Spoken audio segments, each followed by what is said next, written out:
मामला बताइए। सबसे पहले तो मैं तस्वीरें दिखाता हूँ। ये मेन रोड है, द्वारकापुरी की तरफ जाता है। इस मेन रोड की तस्वीर आप देखिए, सीमेंटेड रोड है। हम्म। ये सीमेंटेड रोड, लेकिन यहाँ आसपास आपको ऊपर मैं वीरेंद्र से कहूंगा, यहाँ स्ट्रीट लाइट्स नहीं है, यानी रात के वक्त यहाँ अंधेरा होता है। हम्म। इस रोड से वो व्यक्ति जो 33 वर्ष का था, जिसके 3 बच्चे हैं, कारपेंटर का काम करता है, वो इस रोड से आ रहे थे। ये जगह देखिए, अभी तो यहाँ लीपापोती हो चुकी है, लेकिन कल रात तक यहाँ एक गड्ढा होता था। और वो उस गड्ढे में बताया गया है कि नगर निगम ने यहाँ पर कुछ पाइपलाइन का काम कर रही थी।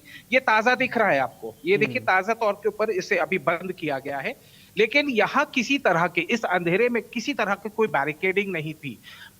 लिहाजा वो व्यक्ति यहां से सामने की तरफ से आते हैं, अंधेरी की वजह से वो इस गड्ढे में गिरता है, और गिरने के बाद में उस मासूम के पैर पूरी तरीके से लटक जाते हैं, कट के बाहर से हो जाते हैं, और एक पैर में फ्रैक्चर होता है। अपने घर का इकलौता कमाने वाला व्यक्ति था।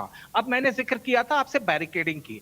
जब घटना दुर्घटना हो गई, आसपास के लोग, ये जो रिहायशी इलाका है, इस इलाके से लोगों ने उस व्यक्ति को उठाकर अस्पताल पहुंचाया। अस्पताल में उसका इलाज हो रहा है। उसके बाद पुलिस आती है, और पुलिस ने आकर क्या किया दिखेगा। ये तस्वीरें देखिए, ये बैरिकेड है, दिस इज अ बैरिकेड। लेकिन अभी ये बैरिकेड गिरा हुआ नजर आ रहा है। ये रात को लाकर लगा दिया गया था, क्योंकि यहाँ एक हादसा हुआ था। क्या ये हादसे सिर्फ इसलिए होते हैं कि इससे कोई सबक ना लिया जाए?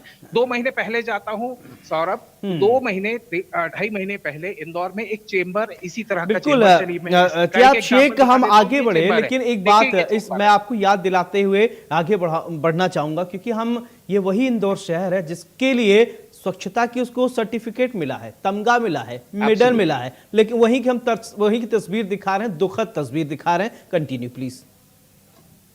एब्सोल्युटली। देखिए, सवाल इस बात से नहीं खड़ा होता, सवाल स्वच्छता का नहीं है, सवाल इस बात पर खड़ा होता है कि लापरवाही क्यों। जब व्यक्ति ने अपना पैर खो दिया, उसके बाद में यदि आप किसी को सस्पेंड भी कर देते हैं, तो क्या उसका जीवन, जो कि कारपेंटर का काम करता था, नॉर्मल हो पाएगा? और ये गलती दरअसल में किसकी है? गड्ढा तो खोद दिया आपने, गड्ढा खुला छोड़ के चले गए, और उसके बाद में आप आज जाके बैरिकेडिंग कर देते हैं ताकि कोई दूसरा हादसा ना हो। लेकिन और वो बैरिकेड भी गिरा पड़ा है। तो जाहिर सी बात है, केवल लीपापोती से काम नहीं चलेगा, इसकी जवाबदारी उठानी होगी। मैं जिक्र कर रहा था 2 महीने पहले का, कि एक चेंबर के अंदर व्यक्ति गिरा था, वो भी घायल हुआ था, उसने भी तकलीफ उठाई थी। लेकिन ये लापरवाही आखिर होती क्यों है?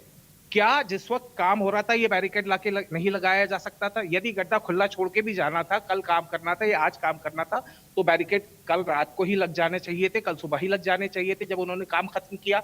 तो कम से कम उस मासूम का जो एक्सीडेंट हुआ है, जो कि रोजी दिहाड़ी करके अपनी जिंदगी चलाता था, उसके साथ इतना बड़ा हादसा नहीं होता। और मैं फिर तस्वीर बताऊंगा कि यहाँ दूसरा पॉइंट ये भी है। देखिए, यहाँ लाइट की कमी है, अंधेरा होगा, लिहाजा उस व्यक्ति को रात के वक्त ये गड्ढा नहीं दिखा। और ये कंक्रीट की सड़क है, हो सकता है वो तेजी में आ रहे हो और सीधे गड्ढे के अंदर गिर गया।